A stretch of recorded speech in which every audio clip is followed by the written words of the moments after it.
because that water is jumping through the air and it's going to Mm-hmm. raise it up a little bit. Okay. So it's best to have, even that one's okay.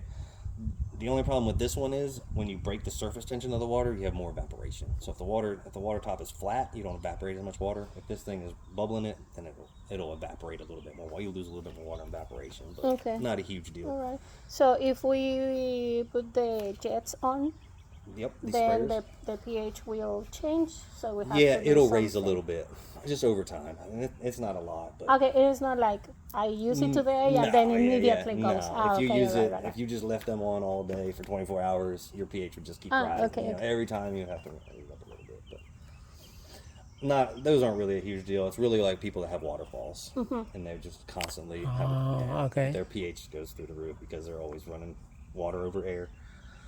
With these though, they need to be opened when it's freezing.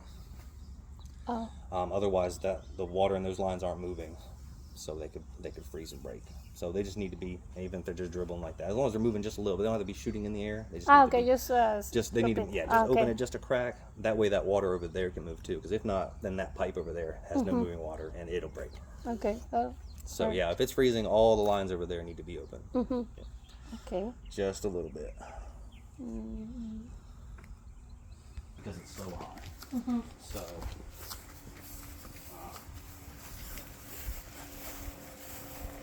Like I said, you should use two. If you use two and you come back the next week and the chlorine's a 0, you can maybe try 3, and that might get you to where you need.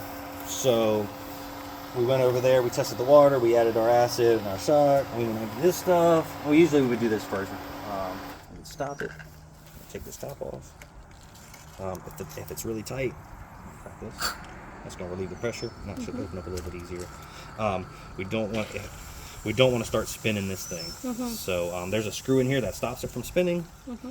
But if it starts, maybe just like brace it here with something, or hold your knee there just to stop it. You can get channel locks on here. This one kind of gets, because you have chlorine in here, it's going to eat this up. So it'll get harder and harder to stick to it. So you can just replace this over whenever you need to. It looks like it's almost about time. You sell this? Yeah, we sell those. Okay. Yep. Just a chlorinator over is what you call it. This is a Pentair. Pentair. They'll know. They'll know. Just tell them a regular chlorinator. I don't think I have one of these, but turn the pump off, and then we want to looking down there, and we should just see little particles. Since they came yesterday, they have big ones. Those, you said they came yesterday, right? Yes. Yeah. Yesterday. I think that's 3. That's probably about a good dissolve rate. So you'll see, I mean, if you went and checked it every day, it would get smaller and smaller and smaller and smaller. We want to come back 1 week later and see just little pieces of them. If we see big chunks of them, we need to turn this up so they dissolve a little bit faster. If we come back and they're all gone, we need to slow it down. That way they dissolve over 7 days rather than dissolving over 4 days. Okay. We get our tablets, our 2 tablets. Yep. Sorry. So when we leave, Mm-hmm. we have to put it in the low part or no? Yeah. That's probably best. Okay. In the winter, probably not the lowest. So when the water's cold, it doesn't dissolve these as fast. So Okay. So- probably still like a 2 or something like that. Okay. But, So if we leave in September, for example. yeah, I would put some shock in before.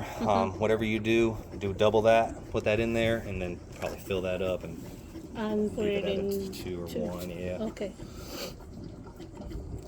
Yep. So Yes, when so we just put the tablets. They're supposed to, and then you put it here.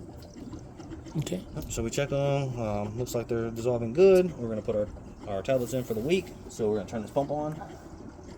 You guys just press and start. I'm gonna let this one fill up. I'm gonna turn it up a little faster. Then it gets that full. We turn it off. We drop our tablets in there, and then we want to let it overflow. Back up, let it overflow, and then put that lid on. And then we turn it back down to whatever we had it at. It was simply 3. so it is the same kind. Yeah. And then, like I said about this bubbler one, that's your bubbler, and in the winter that one will have to be open, even if it's just like Okay. that, just a little bit. If you're running at a lower speed, open it up a little bit more, but that one only. Otherwise, this will be still water, and since it's a pretty small line, that one will probably break. Okay. Not a huge deal. If that one breaks, we can kind of just glue it up here, but it'd be better not to break it. Okay.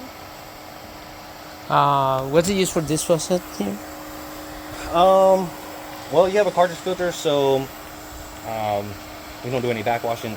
If the pool was high, you could let water out there. You could put a hose on there and like let some extra water out. Really, this is when they built the pool. They put that on there, and that's how they pressurize the system, and then that's how they hook up and test it. Okay. So, and they just get left behind. Okay.